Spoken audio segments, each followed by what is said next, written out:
वैश्विक राजनीति और अर्थव्यवस्था बिल्कुल एक बड़े से शतरंज के खेल की तरह है। यहाँ एक चाल चली जाती है और पूरी बाजी पलट सकती है। आज के इस विश्लेषण में एक ऐसी ही बड़ी चाल को डिकोड किया जाएगा। एक नया अमेरिकी कानून जो इंटरनेशनल पेट्रोलियम मार्केट में भूचाल ला सकता है। बिना किसी देरी के सीधे इस रिपोर्ट की गहराइयों में उतरते हैं। सवाल ये उठता है कि अमेरिका में बना कोई कानून एशिया की सबसे बड़ी अर्थव्यवस्थाओं को कैसे प्रभावित कर सकता है। ये सिर्फ कोई मामूली कानूनी दांवपेच नहीं है, बल्कि ग्लोबल एनर्जी सप्लाई का एक बहुत ही उलझा हुआ जाल है। इसलिए इसे पूरे मामले को एक एक करके सुलझाते हैं। तो शुरुआत करते हैं पहले पहलू से, अमेरिकी सीनेट का नया बिल। अब इस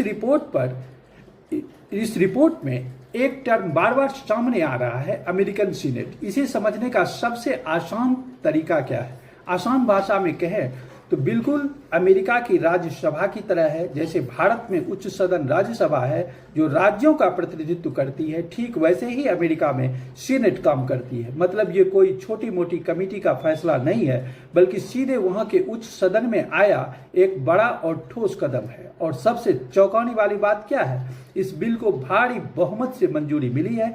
जी हाँ, हैवी मेजोरिटी। इसका सीधा सा मतलब यह है कि इस मुद्दे पर वहां के राजनेताओं के बीच कोई मतभेद नहीं है।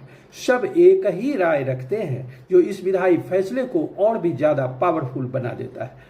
अब बढ़ते हैं दूसरे अहम हिस्से की तरफ, रूसी पेट्रोलियम के खरीदार। अगर इस कानून के मेन टारगेट की बात की जाए तो इसके निशाने पर मुख्य रूप से 3 चीजें हैं।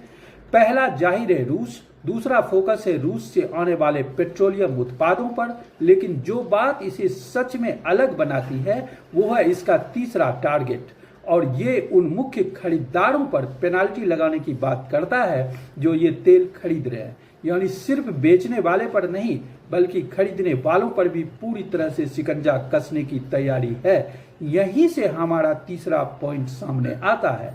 भारत और चीन पर इसका सीधा प्रभाव पड़ेगा। यहाँ एक बहुत ही दिलचस्प या यूं कहे कि एक बड़ा कंट्रास्ट देखने को मिलता है। कानून बन रहा है संयुक्त राज्य अमेरिका में, लेकिन जुर्माने की तलवार किसके सिर पर लटक रही है? चीन और भारत। रिपोर्ट में इन दोनों एशियाई देशों को रूसी तेल के मुख्य खरीदारों के रूप में साफ साफ चिन्हित किया गया है।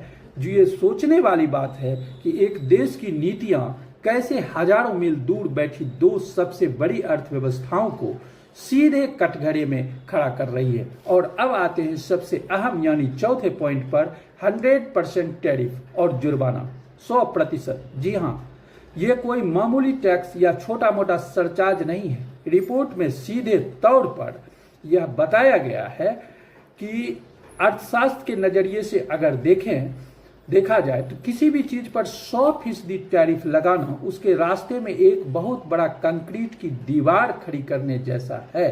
ये सिर्फ एक चेतावनी नहीं, बल्कि व्यापार को रोकने का एक बहुत ही सख्त तरीका है।